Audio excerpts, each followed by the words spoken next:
Welcome back to the Board Channel. I'm Cindy Schumacher, Chief Deputy Director for the Center for Charter Schools.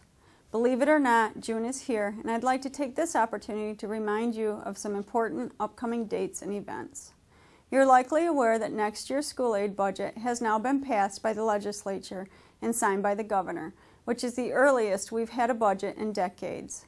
While the budget does call for a reduction in the state's foundation grant, it also allows for incentives to receive additional funds. This year's National Charter School Conference is scheduled for June 20th through the 23rd in Atlanta, Georgia. Conference presenters, including the U.S. Secretary of Education, Arne Duncan, will highlight best practices among charter school stakeholders, and there will be plenty of time for professionals to network and share ideas. Our own Mary Kay Shields will be presenting on our efforts to measure student growth during this conference, so please look up her session if you're attending. You can visit www.nationalcharterconference.org to learn more. On June 23rd, the Center will host an event called Measuring for Success as part of the Board Development Series. This highly anticipated annual event will begin at 6 p.m. at the Sheraton Hotel in Novi.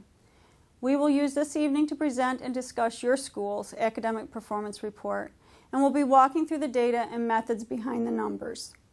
Join us for this exciting night by contacting our office to RSVP. Another date to keep in mind is June 30th, the last day of the fiscal year, and also the deadline to submit your school's 2011-12 annual operating budget for the General Fund and School Service Fund. One last thing I'd like to address is the Master Calendar of Reporting Requirements, which list all important dates and deadlines for the next fiscal year. The new Master Calendar is in the final stages of production, and we plan to mail them to you in early June. Thank you for tuning in today. Until next month, thank you for helping your students prepare for success in college, work, and life.